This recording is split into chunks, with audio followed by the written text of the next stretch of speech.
Welcome back to the course, guys. In this lecture, we're going to discuss automation in FL Studio. So automation is basically FL Studio moving different parameters for you automatically in time. So let's say that I have a parameter here in the mixer. Let's say that I have the volume meter here, and I want it to go up and down. Let's say I want it to go up when the snares and hats here are introduced, and then I want it to go down slowly and slowly throughout the track. I can do that with automation, so I don't need to actually manually go and like putting it up and down like this. So automation is very useful. You can do it with every single parameter in FL Studio, and I'm going to show you how to do that in this video. So I have a new arrangement here with a very basic, simple kind of track here that I created. So if you want to create an automation of a single parameter wherever you are in FL Studio, you just basically go to the parameter, of course, and so let's say we want the FL keys here. I want this knob to be automated. It's very easy to do so. You just right click on it and go to create automation clip. So when that is done, you will get an automation clip here, as it looks exactly like all of the other clips, and you can see the difference between them.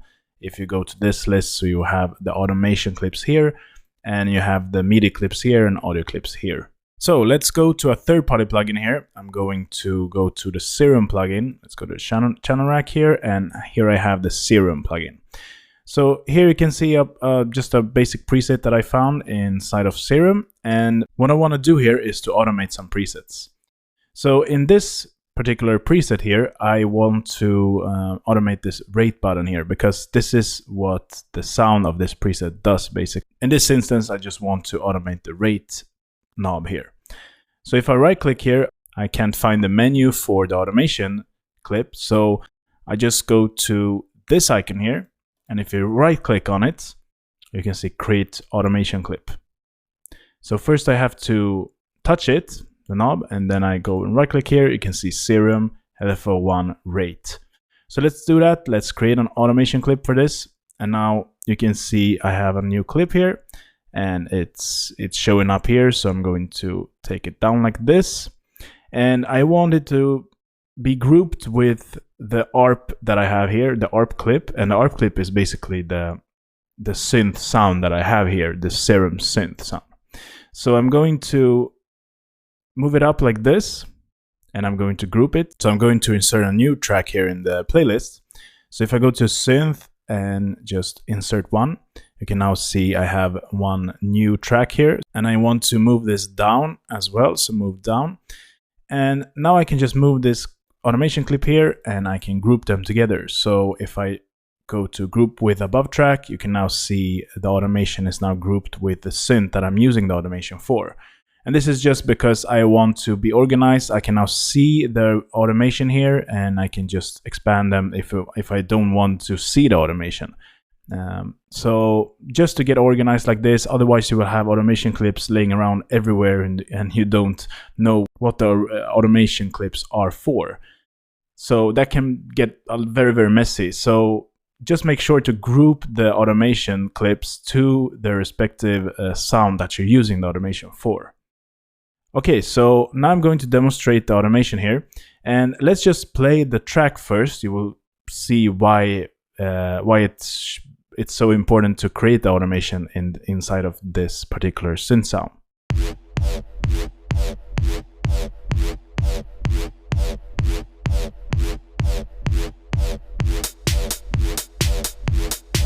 You can see it sounds exactly the same all of the time.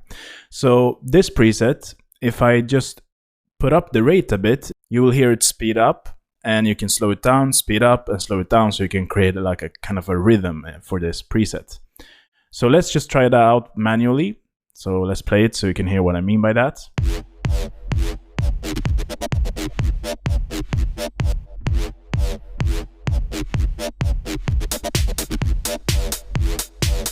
So I want something like that. So I can either record this with my MIDI keyboard and link it to that, press record, and then you can create the automation by recording it with your MIDI keyboard. So let's try that out. I'm going to first link this to a controller. So I can first just use this rate knob just so FL Studio know what I want to control. Then I can go to tools here, last tweaked, and link to controller. And now I want to link this knob here with the rate. Actually, I want it to be on another knob because this knob is very sensitive and I want to move it very, very slowly. So link to controller again and just override it with this knob. Yeah, that's much better. Okay, so now I can just record it and you will see what happens. So if I press record, you can see here what I want to record, and I actually want to record notes and automation. So let's press that and press play.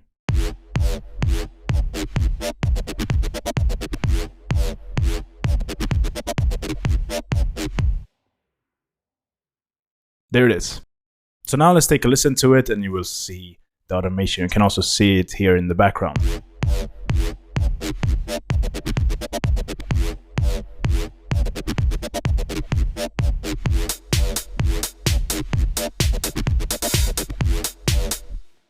So let's create a manual automation instead. You can do it with the automation clip that we created before, but I'm going to create it for this cutoff instead, just so you can see a different way you can do it. So let's get rid of the automation clip that we created first. And I want to automate this cutoff knob here. So let's just move it. Just right click here and you will see filter cutoff and create automation clip here. Let's move it over to here. And now I want to create like a curve here. So you can see it. I want the sound to gradually go up like this with the cutoff. Okay, that was a bit too quick, so let's create a new point here by just left clicking, and I can create a curve like that. Let's try it out now.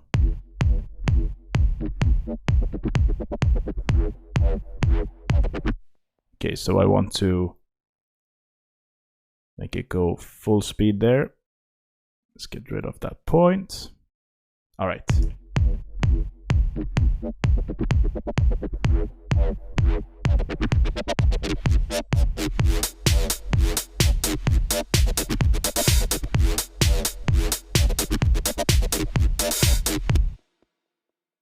Okay, so that is automation in FL Studio. Let's see you in the next lecture.